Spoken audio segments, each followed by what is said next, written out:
Fahri Rotun Nasihah, Guru Fikih MI Al-Fatah Parakan Canggang Banjarnegara. Sekaligus saya sebagai mahasiswi PPG dalam jabatan tahun 2022 Angkatan 2 di PAIN Salatiga. Pada kesempatan kali ini, Rabu 26 Oktober 2022, saya akan melaksanakan uji kinerja praktek pembelajaran di MI Al-Fatah Parakan Canggang Banjarnegara. Praktek pembelajaran ini saya laksanakan di kelas 5B dengan materi ketentuan zakat fitrah. Berikut video uji kinerja saya. Selamat menyaksikan.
sudah tahu bagaimana ketentuan zakat fitrah, kalian akan mempunyai rasa peduli terhadap orang lain. Kemudian yang ketiga, melalui metode ceramah dan diskusi, peserta didik mampu mengetahui golongan orang yang berhak menerima zakat ini. Nanti Bu Niri akan menerangkan siapa saja golongan yang berhak menerima zakat fitrah. Kemudian selain golongan yang berhak menerima zakat fitrah, ada juga golongan yang tidak berhak menerima zakat fitrah. Kemudian melalui diskusi, siswa mampu mempraktikkan bagaimana tata cara zakat fitrah dengan benar. Nanti Bu Niri minta kalian bisa mempraktikkan di depan kelas seperti itu ya. Nah, untuk pembelajaran kita hari ini nanti ada beberapa tugas buat kalian ya. Yang pertama tugas kelompok yang nanti bisa dikerjakan bersama-sama. Kemudian nanti kalian juga mempraktikkan bagaimana tata cara zakat fitrah dengan benar. Nanti bisa dipraktikkan di depan ya bersama kelompok tersebut.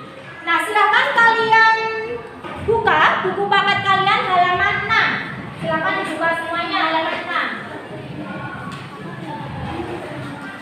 Nah, itu ada ayat atau dalil tentang orang yang berhak menerima zakat, yaitu Quran surah At-Taubah ayat 60. Dibaca bersama-sama. Ta'awudz basmalah.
Terima kasih.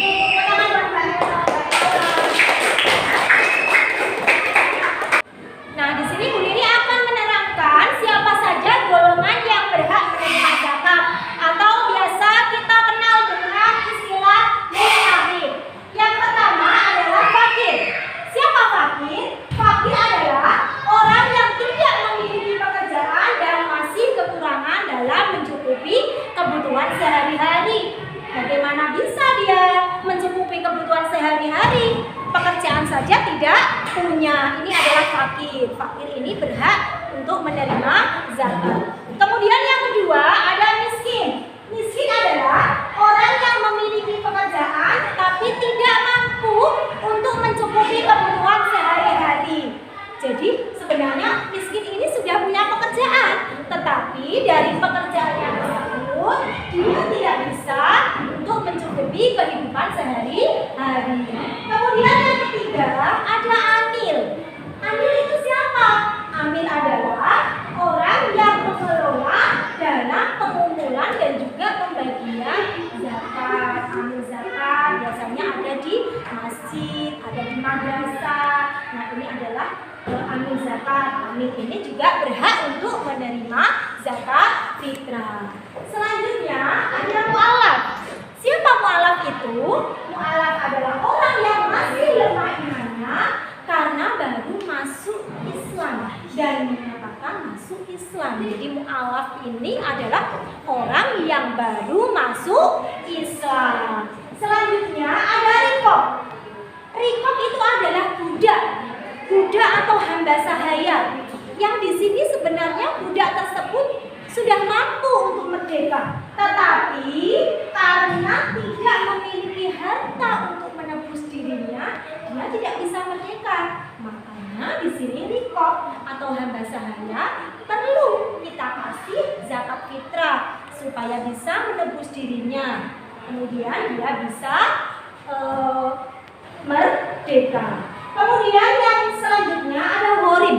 Gharim itu siapa? Gharim adalah orang yang memiliki hutang yang banyak, sedangkan dia tidak bisa melunasinya. Hutangnya banyak, tetapi hutang ini bukan untuk pemborosan atau bukan untuk foya-foya, tetapi ini memang untuk kebutuhan atau memang ini sesuatu yang mendesak. Misalkan orang kaya, dulu dia itu kaya, kemudian atau misalkan rumahnya kebakaran sehingga seluruh harta bendanya tersebut lahap, hilang, lenyap atau musnah. Kemudian untuk mencukupi kebutuhannya dia sampai berhutang, kemudian sampai tidak bisa melunasinya. Nah, ini yang disebut gharim. Orang seperti ini wajib untuk mendapatkan zakat fitrah. Kemudian selanjutnya ada fisabilillah. Fisabilillah adalah orang yang berjuang di jalan Allah, sedang dalam perjuangannya itu tidak mendapatkan gaji dari siapapun. Contohnya siapa? Ada yang tahu? Nggak ada. Siapa Mbak Ella? Ada yang tahu? Kiai. Oh, kiai boleh. Kiai iya. Kemudian pengurus masjid, takmir masjid. Kemudian guru ngaji. Nah, ini juga termasuk fisabilillah atau orang yang berjalan di jalan Allah. Kemudian ada ibnu sabil. Ibnu sabil adalah orang yang kehabisan bekal dalam perjalanan. Habis bekalnya dalam perjalanan, tetapi di sini perjalanannya hanya tidak boleh dalam perjalanan maksiat, tetapi perjalanan untuk kebaikan. Ini adalah golongan orang yang berhak menerima zakat. Ada yang perlu ditanyakan? Ada yang tanya? Tidak, semuanya sudah jelas? Iya. Kalau sudah jelas, jadi akan lanjutkan kembali. Untuk lebih mengingat kembali supaya kalian selalu teringat siapa saja golongan yang berhak menerima zakat, Bu Niri punya nyanyian, punya lagu mustahik zakat yang intonasinya ini adalah Yalal Waton. Ada yang pernah dengar lagu Yalal Waton? Nah, ini kita nyanyikan lagu mustahik zakat. Bu Niri nyanyi dulu ya. Lagunya seperti ini. 8 asnaf yang berhak terima zakat, 1 fakir, 2 miskin, 3 amil, 4 mu'alaf, 5 riqab, 6 gharib, 7 fisabilillah, 8 ibnu sabil. Itu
yang berhak menerima zakat? Yang pertama ada orang kaya. Jelas, orang kaya itu tidak berhak untuk mendapatkan zakat fitrah karena dia sudah memiliki harta untuk mencukupi kebutuhan sehari-hari. Kemudian yang kedua ada keturunan Rasulullah, para habaib, para syarif-syarifah ini juga tidak berhak menerima zakat fitrah. Kemudian yang ketiga, orang yang tidak beragama Islam atau non-muslim ini juga tidak berhak menerima zakat fitrah meskipun orang tersebut adalah orang yang tidak mampu. Tapi karena dia tidak beragama Islam, maka dia tidak berhak menerima zakat fitrah. Boleh kita bantu dengan cara apa, Bu? Kita kasih sedekah. Bunyinya bukan zakat fitrah, seperti itu ya. Ini non Islam. Kemudian yang keempat, orang yang tercukupi nafkahnya oleh orang yang menanggungnya. Misalkan seorang istri atau seorang anak yang sudah tercukupi kebutuhannya oleh kepala keluarga, dalam hal ini adalah seorang ayah. Ini juga tidak berhak menerima zakat. Kemudian orang yang fisiknya kuat dan juga berpenghasilan cukup, ini juga tidak berhak menerima zakat. Fisiknya kuat, punya penghasilan, jadi tidak berhak menerima zakat fitrah. Paham semuanya ya? Ada yang ditanyakan? Tidak, sudah jelas semuanya? Sudah. Nah, selanjutnya ada tata cara membayar zakat fitrah. Kalau tadi kita sudah belajar tentang orang yang berhak menerima zakat dan juga orang yang tidak berhak menerima zakat, sekarang ada tata caranya. Jadi tidak asal-asalan. Kita punya tata cara dalam membayar zakat fitrah. Yang pertama, kita memilih makanan pokok dari jenis bahan makanan yang terbaik. Jadi di sini kalau makanan pokok khususnya adalah orang Jawa, itu kita makan apa? Nasi. Kalau nasi berarti kita mengeluarkan zakat fitrahnya berupa beras. Kemudian berasnya yang bagus, jangan yang banyak kotorannya. Biasanya dipilih dengan beras yang bagus.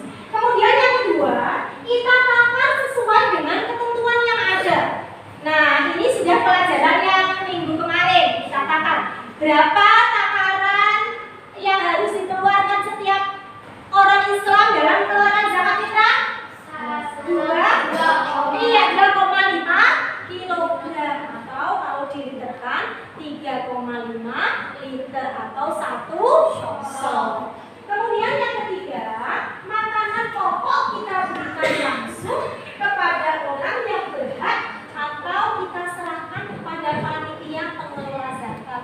Boleh ketika kita mau mengeluarkan zakat fitrah, kita langsung berikan ke fakir. Kita langsung berikan ke sabilillah atau orang miskin atau ibu sabil. Atau boleh juga dengan cara kita berikan ke panitia pengelolaan zakat fitrah atau biasa kita kenal dengan amil zakat. Kemudian yang selanjutnya kita serahkan tepat waktu sesuai dengan ketentuan. Jadi kemarin juga kita sudah belajar ini waktu-waktu yang boleh diperbolehkan, yang diperbolehkan dalam mengeluarkan zakat fitrah itu sudah ditentukan waktunya, jadi tidak asal-asalan. Kemudian panitia penerima zakat berdoa, jadi mendoakan kepada seorang muzaki. Kemudian panitia bertanggung jawab membagikan kepada yang berhak menerimanya. Kemudian tadi yang sudah ditunjuk menjadi amil zakat wajib untuk mengelola zakat, memberikan kepada pihak atau orang-orang yang berhak menerima zakat. Dari penjelasan yang Bu Niri terangkan tadi, apakah sudah jelas semuanya? Sudah. Ada pertanyaan? Tidak.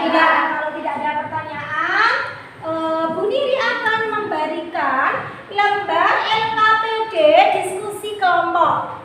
Silakan kalian diskusikan beserta kelompok kalian masing-masing. Kalau sudah selesai, nanti bisa perwakilan dari kelompoknya mempresentasikan ke depan.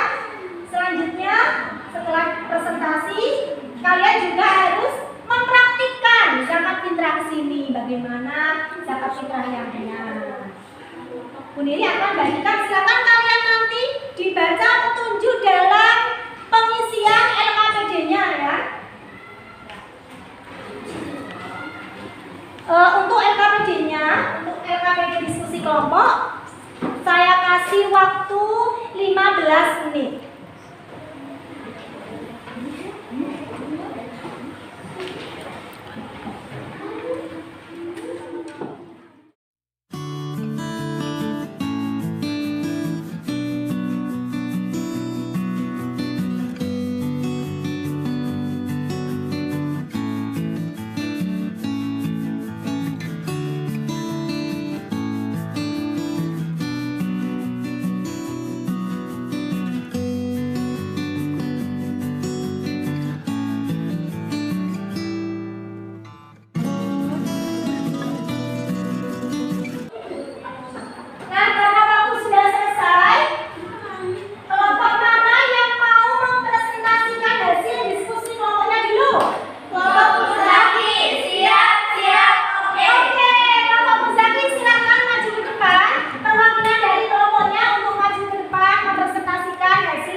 Zakat yang wajib dikeluarkan oleh setiap orang muslim adalah sebesar 2,5 kg.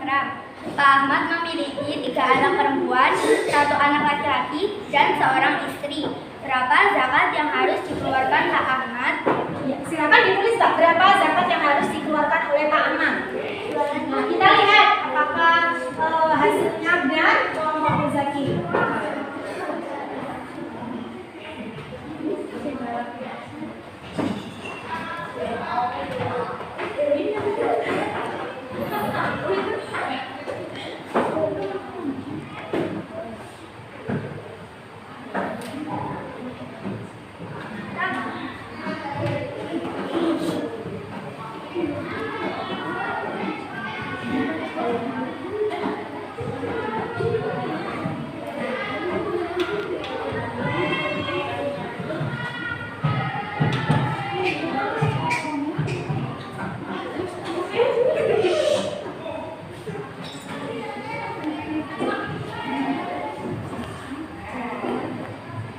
Berapa berarti? Jadi zakat yang harus zakat yang harus dikeluarkan Pak Ahmad adalah 15 kg. Iya, betul, 15 kg. Betul. Pertama buat kelompok Muzaki. Ini zakatnya. Ya, Mbak, zakatnya diambil sendiri ya.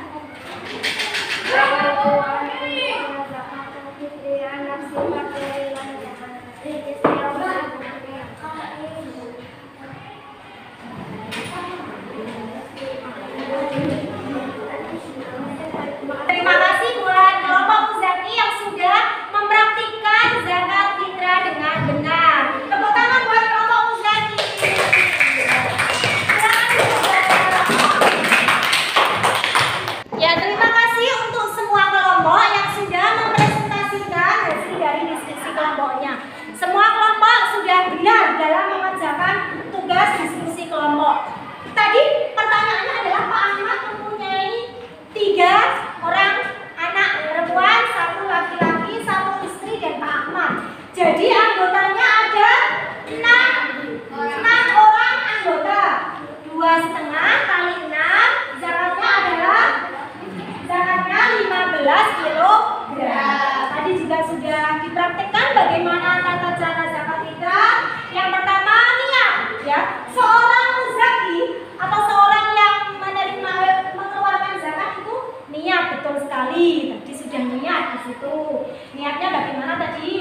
Silakan kalian pelajari tentang semua yang ada dalam ketentuan zakat fitrah, dalam materi zakat fitrah, baik itu pengertian zakat fitrah, hukumnya, dalilnya, rukunnya, syaratnya, hikmahnya, dan bagaimana ketentuan dalam pelaksanaan zakat fitrah. Silakan kalian baca-baca, belajar di rumah, belajar yang rajin, supaya nanti bisa mengerjakan soal dengan mudah.